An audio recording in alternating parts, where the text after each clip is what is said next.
नमस्कार दोस्तों, क्या आपको पता है कि गिलहरी का दिखना आपके लिए कितना शुभ होता है? तो वहीं कुछ केस में गिलहरी का दिखना अशुभ भी होता है। गिलहरी का घर में आना शुभ माना जाता है।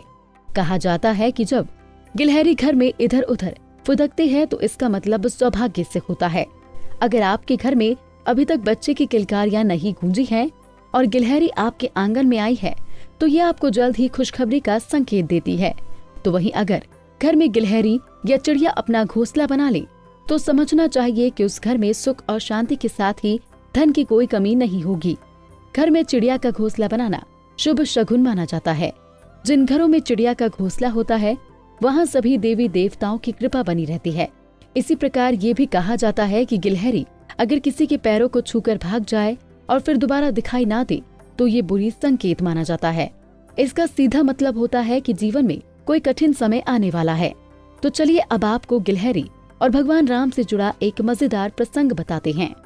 पौराणिक मान्यताओं के अनुसार जब त्रेता युग में भगवान राम का अवतार हुआ था और उनकी धर्मपत्नी देवी सीता जो का अपहरण लंकापति रावण के द्वारा कर लिया गया था, तो श्री राम वानरों की सेना की मदद से लंका नरेश रावण की कैद से देवी सीता को मुक्त कराने के लिए राम सेतु का निर्माण करवा रहे थे। सारे वानर बड़े बड़े पत्थर से राम सेतु का निर्माण कर रहे थे और भगवान श्री राम लक्ष्मण के साथ समुद्र के किनारे बैठकर ये सारा वाक्य देख रहे थे। इसी दौरान उन्होंने देखा कि एक गिलहरी बार बार रेत में लौटकर रेत के कण अपने शरीर में चिपका लेती थी और सेतु पर जाकर अपने शरीर से सारे रेत के कण झाड़ देती थी। इस पर भगवान राम ने लक्ष्मण से पूछा कि ये गिलहरी क्या कर रही है, तो लक्ष्मण ने जवाब दिया कि ये खेल का आनंद ले रही है।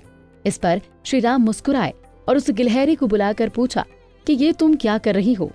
सवाल सुनकर गिलहरी ने जवाब दिया कि मैं भी इस सेतु को बनाने में अपना योगदान दे रही हूँ। हालांकि मुझे पता है कि मुझ जैसे छोटे प्राणी की कहीं गिनती भी नहीं है, परंतु इस अधर्म के विरुद्ध धर्म की लड़ाई में मैं भी अपना योगदान देना चाहती हूँ।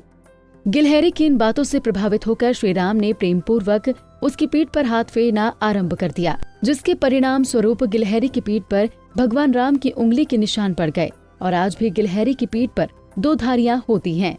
कुंडली टीवी डेस्क से दीक्षा गुप्ता की रिपोर्ट।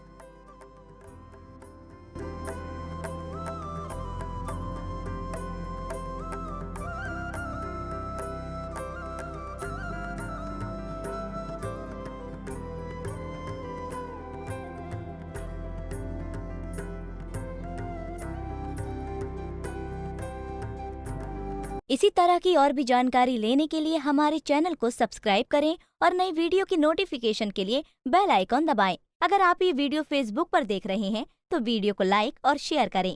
साथ ही अपनी राय कमेंट बॉक्स में जरूर बताएं। धन्यवाद।